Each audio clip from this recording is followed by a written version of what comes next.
الله الرحمن الرحيم. halkaan idin kala hadlayna waa Layli TV iyo barnaamijkeena had iyo dan. maanta waxaa noo martiya laba siyaasiin oo caanka ah reer Minnesota waa Jaamac Xasan Khaliif iyo Qaasim Cabdikariim oo runtii labadaba aad looga yaqaano deegaanka reer Minnesota, especially magaalada Minneapolis. barnaamijkan caawa ku qaadaa dhigi doono wuxuu noqon doonaa hadduu alla idmo maxaa ka socda Muqdisho iyo khilaafka u dhaxeeya madaxda Soomaaliyeed, khaasatan madaxweynaha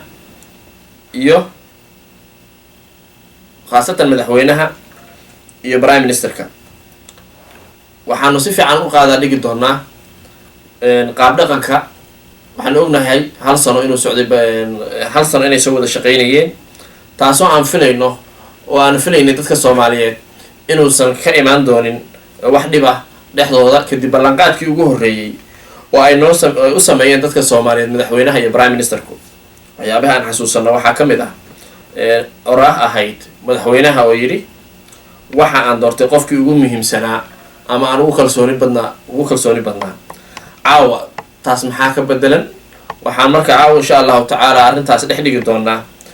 laba nin oo siyaasiyiin ah, sidoo kalena ganacsada ah oo Minnesota joogta oo la kala yiraahdo Jaamac Xasan Khaliif iyo Qaasim Cabdikariim. sidaas awgeed haddaanu markaa u wareejino halkaas iyo akhyaarta martida noo ah, waxaan rabaa noo dhex dhigay mid walbana markiisa siinayo maxaa idinkaga baxay, siyaasas u aragtaan waxaa ka socda Muqdisho, khaasatan madaxweynihii prime ministerkiisa. waxaan siinaynaa Qaasim. بسم الله الرحمن الرحيم. بان مهتدين باحدة تي في iyo محمد عبد الرحمن iyo saaxiibkay Jaamac Khaliif. markii hore saan doodan iyo soo TV suuni waana dhowr jeer horaan saarnay. horta waxa ay Soomaalida waxay ku mahmaadaa laba isaysata hadaarta heshiiskooda horaahdo. waxaan kaga leeyahay waxa weeye siyaasadda Muqdisho oo Soomaaliya ka jirta. Soomaaliya aan dhihin Muqdisho dawladda ka jirta. mar walba waa isku daahan qoladaan iyo hal sanay hadda maraya. laakiin haddaan meesha laga rabin nidaam dawladeed oo fiican inuu ka hirgalo isqabsiga koowaad horta halkaas u ka imaanaya. mid ka mid ah labadooda munaafaqad khiyaano watay waana la ogyahay ninka watay waa madaxweynaha. marraba dawlad marraba Soomaalino marraba haykal iyo jiritaan dawladeed cid kastana waa ogtahay. saacid markay ku soo harto waa ra'iisul wasaare, waa nin xishooda, waa nin aaminay ninkaas is aamineen wax badan oo right u lahaana wixii ay ku heshiyeen darteed uga tanaasulay baan anigu aaminsanahay. marka inay maanta taas ku dhacdo aaminaadii uu aaminay way ninkaan mana aha nin la aamini karo, mana aha nin u qalma haykalka uu ku fadhiyo. anigu aragta intaasaan kaga bilaha wixii kalena gadaal baan insha allah ka dhihi doon. Jaamac Qaasim waad maqashaa maxay kula taadiga? بسم الله والصلاة والسلام على رسول الله وعلى آله وصحبه. هذه يا بارك مع نغيا صدق قارقة. horta mid waa nasiib darro oo nasiib darro taagan waxa weeye ummadda Soomaalida inay ka bixi weydo waxay ku jirto oo maalin walba ama khilaaf ama shaqo xumo la istuhmo. anigu waxaan qabaa in muddo Soomaalidu isbedel bay doonaysay. markii dawladda cusub timidna aad baa loo soo dhaweeyay. haddii la soo dhaweeyana dalabaadka ama prime ministerka gacaabadiisa ama golaha wasiirada su'aalo badan baa runtii laga muujiyay Soomaalidu macnaha ay adoorstay halkaas sana iyo muddada hadda ay jireen dawladdu jirtana waxyaabo badan oo aan la qaban baa muuqda. marka isqabadka waa dhaqan Soomaaliyeed oo Soomaalidu waa reer guuraayo waxaa taqaana inta badan waxay aaminsan yihiin haddii qof kamid ah annaga naga mid ah aad taabato laba kan reerkina kamid ah macnaha ayaa maqan weyn. waxa weeyaan marka siyaasadda Soomaalida waxay ku beesgartay siyaasad qabiil groups maaha kale oo danley uma badna, laakiin waxa weeye waa qabiil waa 4.4 la socota. marka anigu hadday isqabtaan uma haysto inay wax dhiba tahay. waxaa weeyaan waxaa inta badan Soomaalida baryahan caado ah in la isku qabto meel shaqa taala. haddii la shaqayn lahaa shaqa socon lahayd qabashadu way yaraan lahayd. waxaa cad in xamar laga rabo isbedel ka yimaado xagga dawladda ama xukuumadda ha ahaato ama guddigooda ha ahaato in hore loo dhaqaaqo. marka arrinta talaada macnaha madaxweynuhu saacid weydiiyay istiqlaalada. أنا waxaan rabaa in la ixtiraamo dawladda la ilaaliyo inta la ilaalin karo la shaqeeyo la saxo oo aynaan noqonin dad la kala safta madaxda always Soomaali madaxda way la kala safata haddii prime minister shaqadiisa kasoo bixi waayo waxaan qabaa in xaq loogu leeyahay in la yidhaahdo shaqada kala bixi kartid haddii madaxweynuhu kasoo bixi kari waayana dad loo xil saaro baarlamaanka baa jira meeshii baarlamaan baa jira nasiib darrada waxa weeye shacabka Soomaalidu dhibta xamar ka soo baxday ka timaad Soomaaliya ka timaad oo baan isku leeyahay iska hor imaadna laakiin dadkii meesha joogay waa waxa la rabaa waxaan ka sugaynaa baarlamaanka Soomaaliyeed inay intay miisaanka saaraan way arkaan waxa Soomaaliya ka jira iyagana check and balance ki ah xukuumadda iyo madaxweynuhu way isqabtaan way isqaban karaan laakiin dhexdhexaadka waxa weeyaan qaban la shacabka ma waxa kala sixira baarlamaanka marka waa tuu early baan ugu qabaa inaan la degdegin xaaladda la ogaado haddii saaca istiqlaal loo soo gudbiyaa uu dhiibi doonaa oo ogolaan doonaa ama uu dagaalami doona sida la yaqaan caadada marka aan xillina siino markaan aragna insha Allah billah jaam haddaan dib ugu noqdo waxaad moodaa Cabdiqaasim inuu warkiisa caddeeyey oo uu muujiyey in ra-iisul wasaaruhu shaqadiisa ka soo baxay shaqaystay adeecay iskana ilaaliyey mataqaanaa in uu madaxweynaha ka hor yimaado ilaa haddan anagu wax rikoora ma hayno in ra-iisul wasaaruhu shaqadiisa uu kasoo bixi waayey ama eedayn lagu soo eediyey maxaa ku kalifaa is leedahay in maanta madaxweynuhu uu weydiiyo inuu istiqaalada dhiibo anigu waxaan arkaa wax horta waxaan warwaaqay labada nin madaxweynaha iyo barnaamijka labada ixtiraam baan hayaa iyagana guul baan runtii rajeediyay in badan waa in muuqataa goldolooyin fara badan waxa badan oo la qabtay ma jirto xamar baa la joogaa caasimadii wasaarada ma shaqeeyaan hay-ada dawladda shaqeeya ma jiraan cudurdaar maanta u noqon maayo hadaynu bisraaxa u hadalno saacid guul baan la rabnaa madaxweynaha guul baan la rabnaa Soomaali waxaan rabnaa in meesha fadhiga ka kacdo marka cudurdaar ma noqonayso oo xukuumadda laga rabaa waddanka inay cagaha u taagto xasan sheekh maxamuud madaxweynaha ku ixtiraamay cudurdaar ma inay isqabanin waa wax aan loo baahan yahay oo aan aad soo dhaweyn waa muddo wada shaqeynayeen waana akhrin wanaagsan waxaase jirta anigu waxaan qabaa qofkaan xanuunsanayn meel kale hadda mataqaan looga durbaantumayn qof shaqaynaya oo Soomaaliya oo ciidanka qaranka dhisaya oo xamarkii leen garanaya hagaajinaya gobolada dhisaya Soomaalidu waxaan weyn tahay inay isnacay baan qabaa laakiin inta laba waxba meesha yaala qofka prime ministerka ama madaxweyne inta badan waxay noqdaan laba qof oo isku taagan oo powerka dad kala doonayaan meesha ka xeeyo iyo shaqo la'aanta meesha ka jirta oo hadda in haddii shaqada la'aanta meesha ka jirta ay noqoto saacid u tago saacid baa qaatay way baleemkii xukuumadda iyo madaxweynahuna waxay shaqooyin kala leeyihiin absolutely waxaan qabaa anigu in meesha shaqo la'aan ka jirto waa la isqabanayay oo waa la ishayay cudurdaarna ma haysmaanaan qabanin waxaa cudurdaar ahaan lahayd waxaasaan qabtay madaxweyne way soo taagay proposalkaasaan keenay way soo taagay wax shaqo socota ma jirto waddankeena ciidan shaqeeya haysta booliis ma dhisna jaamac waxaan kuu fahmay madaxweynuhu wuxuu mataqaanaa ii sheegay istiqaalada u weydiiyey saacid baa qaban waaya shaqadiis kasoo bixi waaya madaxweyne qudus dee eed buu ku leeyahay saacid isagaa magacaabay dhowr iyo soddon qof baa doonaya Soomaaliya prime minister noqdaan saacid buu kala baxay haddana wuxuu yidhi saacid istiqaalada keen waxaan rajaynayaa in ay ku dhammaato si wanaagsan oo habboon oo ummadda Soomaalida dhib ku reebin qabiil loo kala bixin shaqada ma cadaato ama saacid uu tagi ama uu joogi hadduu tagana baa laga yaabaa in qof kale yimaado marka taasaa madaxweynaha ugu qiimaysan waxa weeye madaxweynaha iyo saacid dambiga uma siman sax jaamac waa siduu sheegay isagaa madaxweynaha magacaabay inshallah wuxuu magacaabay wuxuu yiri nin aan aqaan wax badan oo compromise aan galnay oo aanan iska hor imaanayn 4 sano aan dhamaystanayna waxa wayar maxaa soo dejiyay markuu liiskii ra'iisul keenay wasiirada nimankii u keenay madaxweynuhuna uu arkay si ay u shaqeynayaan nimanaan siyaasaddan iyo waxaan Soomaaliya ka jira fahmi karin ay yihiin wixii wada nimankan aragnaya hal sana noo dhamaatay wixiina socon weynay bal anigu kuwa aan aqaan baan keenaya bal markayga anaysi sax wuxuu diiday marka xataa inuu timekiisa siiyo inay cagaha u taagto xasmi karto iyo ragga corporate ma fahmi karaan madaxweynuhu problemka Soomaaliya ka jira ninka create gareeyay ninka dawladdu la ka socon lahayd laba waxyaabood ninka ragay hadduu la yimaado wax ma wada kala dalma maamul karo number 1 ninku waa inuu daacad ma madaxweynuhu waa nin aad khiyaano badan sida annagu arayno number 2 waa nin beelow ah oo wuxuu sheegay aan run aqoon hal kelmada run yaqaan waxaa ku cadaynaya wuxuu yidhi Columbus Ohio Soomaalidu buu la shiray dhowr qabiil buu la shiray waxyaabihii uu ka mid ahaa qabiilka hadda ra-iisul wasaaraha qabiilkiisu la shiray wuxuu yidhi aniga Saacid waxaa la yidhi waxaa Saacid baad saasa kumbuleen waxbaa loo sheegay wuxuu yidhi Saacid iyo anigu 2016 waa isla gaarayna waa dhammaysanayna saa kale markuu liiskii Faarax iyo Hebelka iyo ka waayey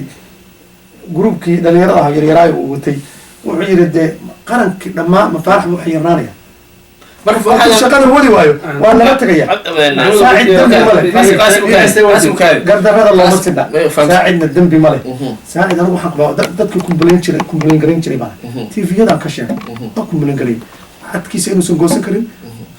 uusan shaqaysan karin aamusan yahay laakiin waxaa ii soo baxday wada hadal dheer kadib inuu yahay nin ballantii uu qofka bini aadamka ahi la galo si aan haykalkii iyo nidaamkii iyo soomaalinimadii u burburinayo dowladdii ballantii ilaalinaya ballantii baa maanta looga baxay marka looga baxaynayo kawl baa ku dhacay qaasim ukaadi jaamac ukaadi sida aad sheegayso haddii u jirto oo ballan uu la galay sidaad ogtahay shalay madaxweynaha soo doortay nin ay Soomaali soo electa garaysay ama mataqaanaa ku yimid nin looba ku yimid sida ragga qaarkiis ma ahayn waa nin madaxweynuhu uu selecta gareeyay buu ahaa waxaad sheegtay in loyal u ahaa oo mataqaanaa loyal u ahaa madaxweynaha hadduu loyal u ahaa waqtigii loo baahday in la bedelo muuqaato maxaa u diidaya shalaba loyal buu ahaa maantan haddii la yidhi niyo shalay annagaa ku keena maantan iska tag maxaa shidada cusub maxuu la qaylamu iska tago adigaa su-aasha kugu celinaya ninkaan asaga hal qof baaba soo select gareeyay ra-iisul wasaarahe asagu laaluush buu ka yimi Saacid laaluush kuma imaane asagu laaluush buu ka yimi rag ka aqoon badan ka Soomaalisan ka diin badan ka garasho badan ka samar badan ka dulqaad badan baa joogay siyaasadda waxba kama aqoon dukaan barfuun ka la dhaho gadan jiray oo makaal mukarram ku gadan jiray taariikhda historygiisa waa naqaanaa jaamacad ma dhigi jirin professor ma iskool xataa kama soo bixin waa naqaanaa meeshuu ka yimid asalkiisu dadkii ka lahayo professorada ah aqoonta lahayo siyaasadda wax badan ku jiray oo dhan buu kaga hormaray lacagtii khadar laga keenayo oo malaayiin dowladka uu isticmaalay saaxiib nin gaya Soomaaliya madaxweyne kama ah anigu hal wax waa ka cudur daarana horta Qaasim oo sodog baa tahay nin Soomaali oo sodog ah tahay waxana waa laga baxaya prime ministerka iyo madaxweynaha waan ku sheegay waan ku bilaabay ixtiraam hayo midna ayga mudna aniga in caayilada ay maana wax run sheeg feeri waxa runta Soomaaliya loo sheego tii waxa jira darsuno ay wax dhammeeyo waxaan ka rabaa adiga waxaan ka rabaa oday Soomaaliyeed baa tahay waxaynu cabirina afkaarteena ummadan Soomaaliyeed barbarteena waxaan rabnaa wixii aynu qaban karna qaban hadalkeenu nasteexan noqdo taas waa cududaan mid baan rabaa inaan haddaad difaacaysa barnaamijka si fiican u difaac oo waxaad tirahdaa at least ma ku sheega malaha haddii laysu yimaado haddii laysu yimaado horta waa la kala tegi karaa waxaan lagu kala tegi karaa waxa weeyaan anigu horaan sheego meesha shaqo badan baa loo baahay la qabto labana qaban sideeda waxaa la difaaca kala difaaca xamar shaqa kama socoto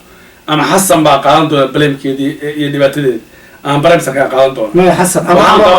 xasan baa qaadan waxaan qabaa inaynu taa u dayno baarlamanka iyo hay-adaha dowladda magac ahaan bay u jiraan intooda badan aan u dayno inaguna iyo inaan hadda ku barbareeqanin xaaladda Soomaaliya waxaan odhan lahaa waxa weeye dastuurka meesha yaalla waa ku meel gaadh madaxweynaha iyo Saacid waa isqabteen horey saaxiib u ahaayeen waxaan waa siyaasad laba madaxweynaha iyo barnaamijku inay mar wada dhintaanna sax maaha haddii madaxweynuhu arko inay wada dhimanayaan oo yaa Saacid hore u dil dee hadduu hore u dil karo udhaxaynayo waa laga yaabaa arrintu udhaxa tahay waa macquul marka aan sugno aan ku qaybsanno sida Saacid yeelo ama wuu ogolaan awalba waa la keeno shalay waxaa loo keenay doorasha loo keenay madaxweynaha doctor go'aansaday inuu keeno raggii keenay waana maanta kasoo horjeeda ee badnaa gruubka midda kale Soomaalida waa xan ku nool xanna waxa halka ayna marinayo wey ee maanta adduunka dawladda ayna keenay hebel baa liiska lagu soo daray waa xanta aan loo baahan in public laga sheego loo baahan waxa loo baahan laakiin la isku xansado waa xan hebel baa laga tagay أنا وحنا دولة وأنا يعني حكومة دا بلد كيسكرة macnaha wixii la qaban waayey xukuumadda ale soomaalidana u cuntami mayso runtii marka laga hadlo anigu waxaan ka mid ah dadka talinayay saacid macnaha tala aan loo dirsan oo ciido u yeedhan oo soomaalinimo inaan naqaano ahaa nin wuxuu ahaa dhalinyaro raggii prime ministerka doonayay ayaanu ka mid ahay dadku doonayay danaynayay in waddanka wax ka bedelaan markii isaga qalinka ugu dhacay wax alla wixii tala lahay baa loo geeyey talooyinka loo geeyay waxaa ka mid ahaa haddaad doonaysaan inaad wax qabato oo taariikhda gasho taariikhda waad geli kartaa ciidanka qaranka soo celi haddii maanta uu la yimaado 3 4 5 waxaan leeyahay aan sugno madaxweynaha diiday gruubka madaxweynaha diiday inaan wasaaradda gaashaandhigga dhiso gruubka madaxweynaha diiday inaan maamulada sameeyo gruubka madaxweynaha diiday inaan lacagta waddanka janadgalayo xataa casho ka qaado hadduu wax cad la yimaado dadka soomaalida waa taageeranayaan waan ixtiraamayaan laakiin sida caadadu ahaan jirtay way isqaban doonaan hadday saa noqoto ku dhamaato inaguna waxba heli mayno iyaguna waa sii coowaya waan israacaya waa maasanta jaamac maxaa cabdiraxmaanow jaamac horta hadda nin siyaasina waaya isagoo xoogaalhuna warka dhinac marmaraya wuxuuna siyaasaddu qayb marna waa la dadaa marna waa la kashifaha jaamacow soomaaliya waxaa ka jira waad ogtahay kumbulooyinku waxaa la horta madax meel ka sarreyso la salaax ma laha anigu markaan ku leeyahay aan saacid u doodayo isaga difaaci maaye haykalka dowladnimo meesha uu ka bukaan oga waxa uu ka bukaan waa filla soomaaliya madaxtooyada iyo dadka jooga waana madaxweynaha iyo dadka ku hareeraysan wey waan u qalmin haykal dowladnimo nidaam dowladeedna aqoon diyaar loo haynba inay bartaan oo tiijgareeyaan ama la tiijgareeyo aan u ahayn wey realityguna kaas wey cid kastoo xamar ka timaadana warayso alkoos shaqa uusan lahayn buu 24/7 ku jiray qaasim mikael wixii baa saga dhexyaacay nidaamkii iyo systemkii baa saga dhexyaacay qaasim waa ii kala xiyaa jaamac ama qaasim labadiinaba waxaa soo ifbaxday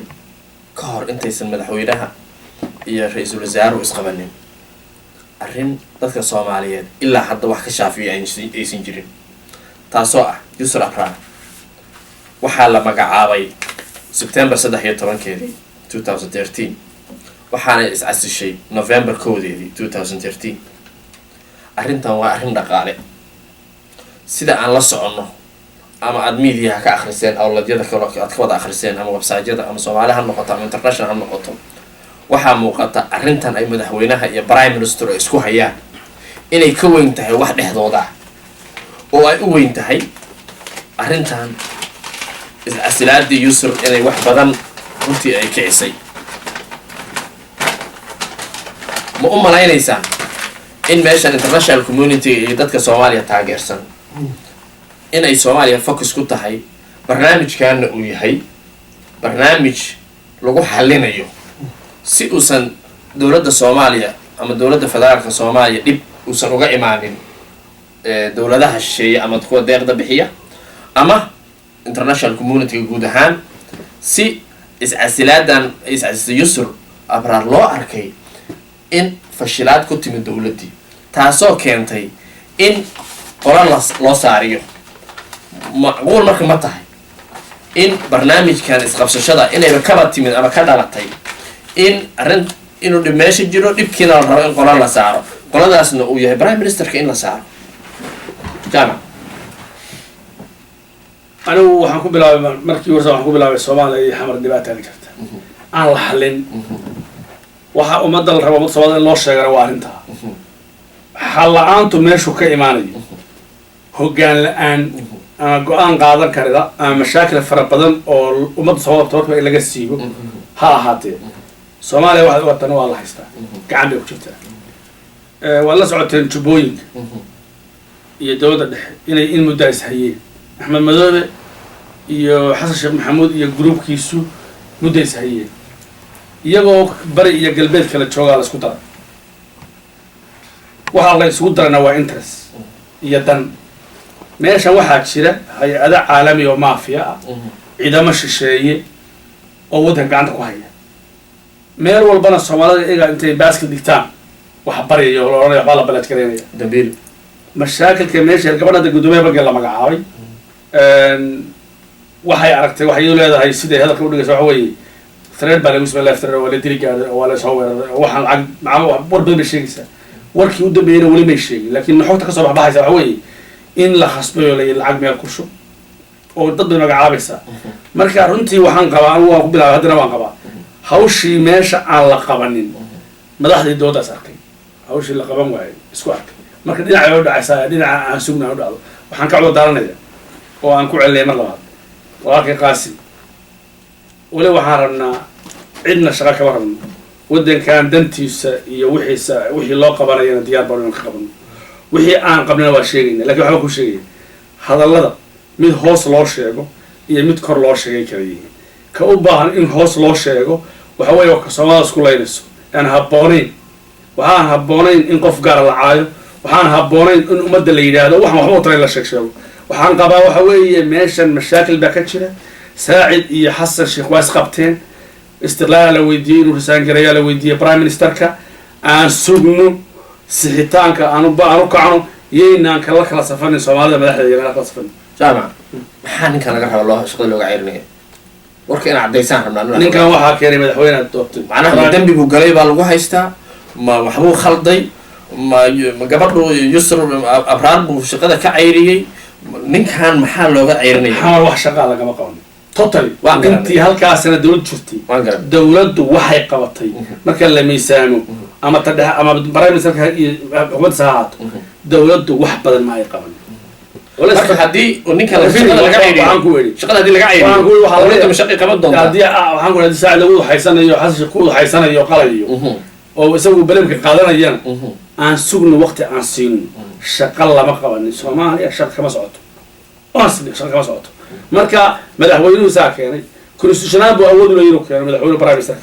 laakiin ma baacin karo waa inaa baarlamaanka la mariyo ama isaga ka timaada marka aan sugno go'aan ku qaato qaasim maxamedow horta meeshaan cay wax loo ma jiraan dhab baan ka hadlaynaa dhabka hadal wax la dhahan jira noo ilaalinayna shakhsiyadda qofku hadduu nidaamkii soomaalinimada iyo jiritaankii haykalkii dowladnimada ku gufo maxaan ka dhowranaya anugu isaga caayan anugu ma caayan qofka inta Soomaaliya aamintay 8 milyan hortood u dhaartay oo qof kastoo Soomaaliya kan xiriyaha ku jira iyo kan barafka fadhiya iyo kan baaba'san oo duurka jooga u qaaday reerkiisii iyo seediyaashii iyo xididkii iyo ay gabadhii joogtay waxayaan bangiga ay leeyihiin intaasoo milyan kontraadada noo saxiix oo dalkii saas u daldalanayaan saas cayaan uma naqay barnaamijka muxuu qabaa ayadana naqo ayadana malaha aqsiin doona ma kala maybe adaan loo cadeyn doona waxaas second one waxaan kuu sheegaya jaamco anigu xasan sheekh intay u joogo dowladdiisa xataa Soomaaliya marba inaan tago markuu nin fiican oo sharaf leh oo aan iraan lehna ninkaasa Soomaaliya markaasaan aadi karaa laakiin xamar uma socdo aku garanay ay iyo heblow iyo ma waayo waxa la aadaa markay meesha dawlad iyo nidaam iyo haykal shalay maxaan uga soo tagnay maxaan uga soo qaxnay qabiil leynayay baa Soomaaliya iyo burbur inaan nabadgelyadii ma jirto dhinacna shabaab baa dadkii leynaya dhinacna dhiigoodii baa la jaqaya hadda xal waxaan u arkaa madaxweynuhu meesha ka dawsasno his failure ninka fiil garoobay waa asaga ninka ku fashilmay 10 milyan oo Soomaalida ah oo barina issues asaga caruurtiis ku dhacaysa asaga way inuu xilka kaskaga dago because wuxuu qaban karo iyo wuxuu soo wado iyo wuxuu sameyn karo midna ma qaasim ka bax shalay asaga doortay ninka la yiraahdo saacid asaga dadku ka saxda doortay haddii uu arkay in saacid uusan hawsha ka soo bixi karin inuu bedelo oo saacid iska tago maxay shidoo leedahay su'aal fiican laakiin ninka markaad horeyna u sheegay saacid shaqadiisa asaga ka uryaamay oo ka fariisay wuxuu yiri ha hadlin intaas oo qof 35 qof ku dhawaad buu kala soo baxay dowladdan khilaaf bay heerkaas ku gaartay oo dowladii hore barbaran anagoo ka faa'iideysanayna bal aniga sanadka u horeeya igu fiiriyo shaqadaada hoose wado anaga dhoofaya ana hadba diyaar raacay ana tabisleynaya ana shaqada qabanaya okay buu yiri odayga waa soo daalay marka qurbihii arabiga gaala aragtay war maxaad wadaa baa leeyahay dal burbursan baa hadda ka imaanaysa adoo borsay watada waa noo imaanaysa gudihii markuu ku noqday siyaasadii wadankii la fahmay la arkay xaaladda sida madaxweynuhu u shaqeynaya saa la kumbulan gareyn waxaa la yidhi saaxib adiga dowladdaadu midna waxba ma qabanayaan wuxuu marka kiisaskii dowladdiisa especially madaxtooyada ku soo baxay oo si kale qoraalaan hayaa hadda anigu jeebkay ku jira mar raba inaan meediya horta iska akriyo wuxuu yiri marka ra'iisul wasaaraha la fuul wuxuu marka inuu ninkan haddii hawshii iskaga mooso haddii danta soomaaliyeed ay ku jirto in haddii international community-ga noo arkeen in aan failure nahay ama aysan dowladdaana shaqayn karin in wejiga la bedelo oo la yiraahdo waxaan la shaqayn weynay prime ministerkii baan bedelnay wasiiradii baan bedelnay dowlad cusub baan nahay khaladaadkii hore waan saxnay oo dadka soomaalida lagu badbaadinayo maxaa ku diidaysaa ma diidalin laakiin kow yaa la bedelayaa lamaro ninka filgaroobay sooma in madaxweyne la bedelo that's it sheekooyintaas madaxweynuhu meesha ka tago dowladdii o dhan baa meesha ka baxday markaas madaxweyne that's it weligaa kubad ma ciyaarta si fiican maalina waa ku baxdaa sax maalina kuma baxdo si fiican dadka ciyaaraya iyo saas iyo dadka daawanaya iyo meesha guriga joogtaan homkooda furniture waa taqaanaa sax arrinta tan hadda aynu ka doonaynaa aynu u badino maxaa xal Soomaaliya waa sax hadda iyo dan madaxweynaha iyo prime ministerku waa isqabteen way ishayaan Soomaalina hadda caadi ah dad badan baa waxay qabaan systemka prime ministernimada iyo madaxweynaha laftiisa wax kala dad baa qaba shaqadu way kala qorantaa way qaaxanta hal sano ninka diiday madaxweynaha warku soo celin waayay ee wasiirkii iyo prime ministerkii iyo ambassadorkii waa ogolaaday madaxweynuhu qaabilo isaga waa ogolaadeen ee hore waa madaxweyne horta shaqada prime ministerka iyo madaxweynuhu boqolkiiba boqol haddii prime ministerka boqolkiiba 30 qaban lahaa Soomaaliya shaqada qaban lahaa ninku doona ha ahaado ama kuwii ka horeeya ha ahaadeen ama kana ha ahaado Soomaaliya meesha waa ka dhaafay hadday qaban lahaa 30% gol madaxweynuhu qaadan lahaa haddii madaxweynuhu uu qaban lahaa 30% office 100% qaban lahaana meeshaan taagna waxba ka socon lahaa horta waxaad moodaa meeshan waxa weeye waa labada dhinacba ama dowladda overall Soomaalida dhamankeeda fiiri baarlamaanka Soomaaliyeed ee aad leedahay laalush buu qaadanaya way caddahay qof Soomaaliya oo qof Soomaaliya laalush ka qaadanaya inuu waddanka xukumo baarlamaanka Soomaaliya majority dad fiican baa ku jira waa dhaqan golaha wasiirada waxaa la leeyahay aan qaarkood ognahay runtii haddii aan la weydiin la caawa aan qabaa inaan aamin ahayn baa ka buuxo oo intaa wadamada dilaalaya marka dowladda Soomaalidu waxay ka bilaabaan shaqadii international community iyo bariyo iyo jawaan macnaha borsa la qaato bariyo waxba lagu heli maayo waxaa laga rabaa prime ministerka iyo xukuumaddiisa inuu madaxweynaha intuu la fariisan yidhaha Soomaalidu ma soo magacaabin ha waad mahadsantahay waxaasaa ina hor yaalla this is the plan waxaan rabaa inaan waxaa qabto madaxweyne wasiir waad jeclaan kartaa qof waad jeclaan kartaa dowladda inuu ka mid noqdo dhibaato male waa compromise loo hadli karaa laakiin waxaasaa ina hor yaalle maxaad ka qaadanaysaa awoodayda way dhici kartaa haddii qofka waxaad leedahay maxaan qabtaa waxaad leedahay dambiga uu galay ninka la yidhaahdo prime ministerku waxa waaye shaqo ma uusan samaysan baad leedahay dambi u galay dambi maya dee ma samaysan waxaan ku sheegayaa saasaad leedahay kaabinetkiisa tusaale ku sheegay jaamacada dambi u yeelay no warkida wada leeyihiin xasan sheekh baale saacid baale qof gaari ma tan ugu muhiimsan waxaan rabnaa inaan ogaano prime ministerka hadduu dulqaatay samray wax walba madaxweynaha yiri dhageystay jaamac ma waxaa leedahay maya waxaan rabnaa inuusan samrine madaxweynaha intuu u tago day one ilaa madaxweyne waan ku celinaya mar labaad waad magacooday waad mahadsan tahay Soomaaliya waxaana hor yaalla mashaakil iyadu ay isku hayso iyo mid caalam ku hayo fiir waxaan rabaa inaan waxaliyo shaqada anaa iskale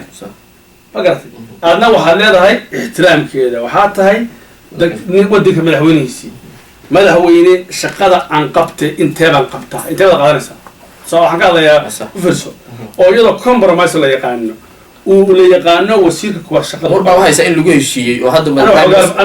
prime minister waxaad moodaa wax hadda isbedelay wax kale waxa isbedelay madaxweynihii uu yidhi ka deg maxaan ku yidhahdaa resign gare ama waxaan fici waayey wax walba anaa qabanaya xasan sheekh maxamed aan fici weydi hadduu garaystay inuu wax walba yidhi saacid oo anaa qabanayo qaban kari waayey oo uu istusay inuu u baahan yahay prime minister shaqada qabta ma taas ma noqon kartaa meesha waa imaan kartaa soo maha hadduu ka yeelay madaxweyne shaqada qaban anigu waxaan qabaa inuu qaladay kale tahay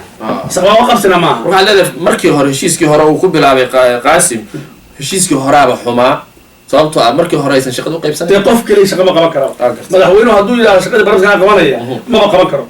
hada waa yiri soo ma qaasim haye dee hadduu yidhahdo hor sheego maaha barabis qaasim jaala waa maqashaa waxaan rabnaa inaan soo inaan soo gunaanadaan rabnaa meesha waxaa ka muuqata markii hore dadka soomaaliyeed guud ahaan runtii way ku wareersanaayeen waxay aada ugu wareersanaayeen madaxweynaha ma jirto qaabka hadda dowladda soomaaliya u shaqayso dowladaha adduunku kolley intaan ka naqaano waa naqaana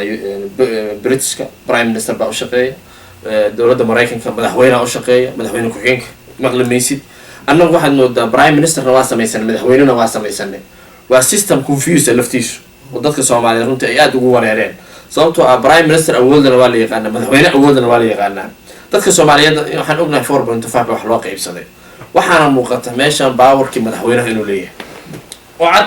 laakiin dastuurka ma laha okaadi dastuurka markii loo noqdo okaadi baawarka ra-iisul wasaaraha leh qoraalka iyo dastuurka meesha ku qoran soomaalidana dadka Soomaaliyeed haddii prime ministerku iyadoo saas uu ogyahay oo awooddaas uu leeyahay hadduu sacrifice u bixiyay oo ku celinaya uu bixiyay miyaadan islahayn inuu sacrifice-kiisa dhammaystiro oo si sharafa uu ku tago oo istiqaalada uu iska dhiibo oo mataqaanaa sharaftu intaas dowladda soomaaliya ugu soo shaqaynayay madaxweynaha daacadda ugu ahaa meel walba daacadda ugu ahaa miyuusan habboonayn waqti la dagaalamay inay ahayn inuu si tartiiba istiqaalada u dhiibo dadka soomaaliyeedna u sheego mataqaanaa waxyaabihii uu soo qabtay halkaasna mataqaanaa qof kaloo soomaaliya oo madaxweynuhu isaguna ku kalsoon yahay u keensado maxay shidoo leedahay aad baa umahadsantaha waa su-aal fiican wey horta wuxuu waa kala yihiin qaybna waa ninka garoonka ku jiro banooniga ciyaarayo isagaa naga og sax caafimaadkiisa sax waxa uu yeelahayo iyo haddii laga gardaran yahay iyo haddii uu saxsan yahayba he knows bointigiisa uu ogyahay taas nin wax loo sheegaya maahana waa nin isagii maaragtay hawshii ku dhex jira si fiican laakiin waxa annaga inta noo muuqata ama waxa soo dhacaya incoming koosha soo dhacaya waxa ay noo sheegayaan madaxweynuhu shaqadii uu ku feelgaroobay inuu rabo inuu ra-iisul wasaaraha saaro nina marka khalad uusan lahayn qaadan mahayo anigu qaadana dhihi mahayo haddii marka citagayso waxa way yaa mudan inay meesha ka baxdo feelgarowday waa madaxweynaha mudan inuu meesha ka baxdo isagaa feelgaroobay that point laba nin loo siman oo soomaaliya laakiin soomaali siday og tahay ninka khaldamay waxaa la yidhi alifkii qur-aanka alif axmale ka halaaba albaqra kuma hagaaga soo maha qur-aankan alif axmalu ka halaabay dowladna alif axmaladii ay ka halowdayna madaxweynaha halayay madaxweynahani ka halowday because maalintii uu yimid inuu gartay johnskiisa uu qaato ra-iisul wasaarahana uu siiyo wasiir walbana uu siiyo shaqadiisana ka baxa meelna fariistay ahay nin diyaaradda qaldhao iska saaran 24/7 oo duulaya oo sidii xogeyntii u shaqaynaya madaxweyne dalkan kama noqon karo maba fahamsana waxa madaxweyne yahay qaasim waxaad moodaa waxaa la dumiya haddii la dhaho inay fududahay oo dadka soomaalida duminta baro waxaan ku nahay khibrad waxyaabahan ku fiican nahay wey waxaan ka hadlaynaa waa xal iyo hadda iyo dab baan ka dantaan ka hadlay halkii waaba sheegnay maya halka soomaali ninkaan ma matali karo madaxweynena uma noqon karo that's the point qof walbana dadkan 80% saasay qabaan dhegeysanna xoogaa lamar microfonka minnesota o dhan lamar saasay aaminsan yihin ninkaan inuu meesha ka baxo nobody rabana ma jiro waan la mari doonaa waana weydiin doonaa shacabka soomaaliyeed waxaan rabnaa madaxweynaha inuu shaqada ka dego iyo inuu prime minister ka dego hadda waxaa fudud ya madaxweyne waa garan kartaa hawsha u baahan yahay campaignka u baahan yahay electionka u baahan yahay prime ministerku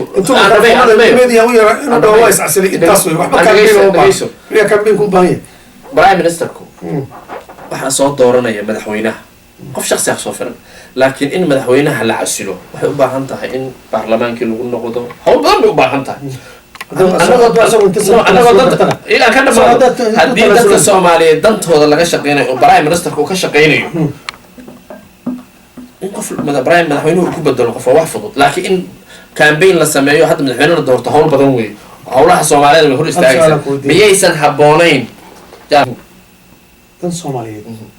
inuu ra-iisul wasaarta kuma jirto in madaxweynuhu tagay ku jirtaa ama israacaan waa mahadsanta that's the point jaamaciyay ku jirtaa hadalku dambeeyay in walba kelimad 1 minute aan siinaa insha aniga waxay la tahay waxa weeye dowladdu wixii loogu talagalay waa ka shaqo dhacday way caddahay hadda cid aan difaacayna ma jirto madaxweyne aan difaacayna difaacayna difaacna madaxweyne ministerku ما دفاع أنا ما قبل أنا اللي دفاع برايم مينستر كمان waxaan u qabay waxa weeye shaqadiisii madaxweynahan u daayay Soomaaliya ka xasan mayso Soomaaliya dhaqan bay leedahay waxay doonayaan oo ixtiraamayaan qof shaqo qabtay oo wax Soomaalidu u ayday qabtay ixtiraamayaan ama madaxweynaha برايم مينستر joogta Soomaalida ee kala hadii inagu aynu intaynu qurbaha nimaadno Soomaalida TV-ga kullayno kala kaxayno waxaynu labada sano wadnay inoo shaqeyn mayso Soomaalidaas dhaqan inoo shaqeyn ninkii wanaagsan iyo ninkii wanaagsan taxalil joogta wala way noolyihiin way noolyihiin wala way soo bixin waa joogaan iiso ana waxaan Allah weeye wax kale waa war cusub madaxweynuhu برايم مينستر weydiiyay istiqlaal weydiiyay aynu sugno waxa برايم مينستر ka yeelo aan sugno waxaan oran lahaa waxa weeye Soomaalidu ma geeyo oo ma geeyo waxba la soo ururinayaa qaad badanna waa jira wax loo kacayo xogaa la qabtayna way jiri karaan oo way muuqan karaan hawa yaraadeen inta waqti la siiyo oo inagu ayna isku socayno la kala safar barnaamijka madaxweynaha la kala safar laakiin system baa jira meesha lama kala safar ma waa safar ma difaacis hada waxa jira sheegayna difaaci ma system ka difaacayaan nin ma difaacayo waxaan difaacaya system ka madaxweynuhu ku ciyaaray nin ma difaacayo ايه nin ma difaacayo كله دفاع ما nin ma difaacayo system kan difaacayo كلمة قدام بيس نسيج قاسم kelmadan u dambaysa waxa waaye anigu waxaan qabaa anoo ku hadlayo waliba afayeenka qurba joogta Minnesota iyo North America madaxweynuhu shaqadiisa oo gudan waayay inuu meesha isaga tago imar dhamaaday ceeb laguma soo watiyo dalkan wuxuu u baahan yahay leadership fiican oo hogaamiya ummadda Soomaaliyeed 10 milyan oo ka hor kufay inuu u baneeyo waayo fiiri Mareykan inta gobol uu yimid waa lagu banaan baxay Yurub buto waa lagu banaan baxay haddii nin fiican iyo la rabo dadka soo dhaweyn lahaa inta banaanka joogta mar walba iyo meesha howlka ka khudbay inta banaanka joogta 3 jibaar 4 jibaar badna daamniis waxa ku tusaysaa dadku inaysan rabin ninkan قاسم يا جامع وما سنتين وليلي تي في يا برنامج كأنه هذا يدن دول إنه حنو ضد كبر لقاء دونا شعبنا سوما درهم من صوتنا إن أنه ويدين دونا أركتشو دوكو أدن اسمه قبسي كسر على مقدشة يا وحى كقبان وحن لنا هاي أركض بحيسله السلام عليكم.